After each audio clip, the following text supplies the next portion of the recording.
Sir, तो पहला सवाल मेरा आपसे यही है, आपने कल जिस तरह से Bharat new car assessment program का जो ड्राफ्ट है उसको मंजूरी दी है, जो मैं आपसे बात कर रही हूँ, और आपने जिस तरह के आइडियाज़ बीते अपने कार्यकाल में दिए हैं, उसके बाद आपको सिर्फ रोड और ट्रांसपोर्ट मिनिस्टर नहीं, मुझे लगता है आपको रोड एनवायरनमेंट मिनिस्टर भी कहना चाहिए। ये भी आप अपने टाइटल में ऐड करा लीजिए। देखिए, पहली बात तो ऐसी है कि हमारे देश में जो पर्यावरण की रक्षा करना हमारी सबकी जिम्मेदारी है। मैं अक्सर 3 बातें कहता हूँ: ethics, economy, ecology and environment. और इकोलॉजी एंड इन्वायरमेंट में सबसे बड़ी हमारी समस्या यह है कि डीजल और पेट्रोल के कारण हमारे देश में बहुत प्रदूषण होता है। आप दिल्ली में तो लोग भुगत रहे हैं कि दिल्ली में वहाँ की जनता के स्वास्थ्य में प्रदूषण के कारण कितनी समस्याएं खड़ी हुई है, और इसलिए देश से जल प्रदूषण, वायु प्रदूषण और ध्वनि प्रदूषण से मुक्त करना, और ये जो पेरिस में हमारे प्रधानमंत्री जी ने जो अकॉर्ड पर साइन की है, उसके लिए हम कटिबद्ध हैं। और निश्चित रूप से उस बात के लिए हम जो प्रयास करें, उसी से हमने ये स्टैंडर्ड निश्चित किए हैं।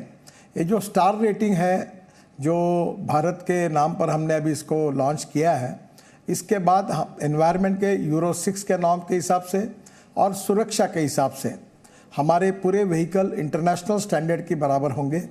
अभी हमारे यहाँ कुछ देश में जो गाड़ियाँ बनती थी तो वर्ल्ड स्टैंडर्ड में स्टार रेटिंग के हिसाब से अलग थी और हमारे देश की अलग थी, पर इसके बाद वर्ल्ड स्टैंडर्ड की गाड़ियाँ बनेगी, और निश्चित रूप से इकोलॉजी एंड एनवायरनमेंट के दृष्टि से और सुरक्षा के दृष्टि से भी ये स्टार रेटिंग हमारे ग्राहकों के लिए बहुत उपयोगी होगा। और हर कंपनी का स्टार रेटिंग होने के बाद ग्राहकों को पता चलेगा कि कौन सी कार अच्छी है, कौन सी नहीं है, और उसके कारण क्वालिटी में, गुणवत्ता में काफ़ी सुधार होगा, और इसके कारण हमारी ऑटोमोबाइल इंडस्ट्री का विकास भी होगा और लोगों को अच्छे प्रोडक्ट भी मिलेंगे। और एक बात मैं आपको बताना चाहता हूँ कि हमारी इंडस्ट्री 6.5 लाख करोड़ की है। देश को 4.5 करोड़ युवाओं को इसने रोजगार दिया है, और सबसे महत्वपूर्ण बात है कि राज्य सरकार और भारत सरकार को सबसे ज़्यादा रेवेन्यू जीएसटी देने वाली ये इंडस्ट्री है। और इसके कारण आने वाले समय में भारत के आत्मनिर्भर भारत में ये इंडस्ट्री की बहुत महत्वपूर्ण भूमिका है।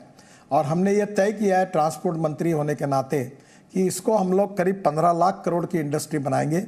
इसमें कम से कम 2.5 करोड़ और नए जॉब क्रिएट होंगे। हमारा एक्सपोर्ट बढ़ेगा, और एक्सपोर्ट बढ़ने से हमारे जो निश्चित रूप से एंसिलरी इंडस्ट्री बढ़ेगी और उसमें रोजगार निर्माण होगा।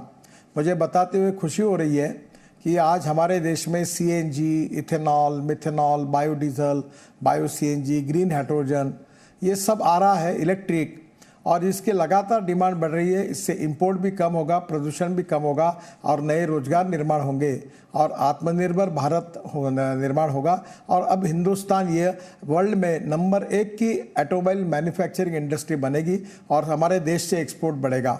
आपको पता होगा कि आज भी हमारे देश में जो 2 व्हीलर है, हीरो, बजाज, टीवीएस, इनका 50% 2 व्हीलर एक्सपोर्ट होते हैं। आने वाले समय में हमारा एक्सपोर्ट काफ़ी बढ़ जाएगा, और देश में आत्मनिर्भर भारत बनाने का जो प्रधानमंत्री का सपना है, वो ऑटोमोबाइल इंडस्ट्री पूरा करने में काफ़ी महत्वपूर्ण भूमिका अदा करेगी। Presenting B News app, available on Google Play and App Store. Download it now.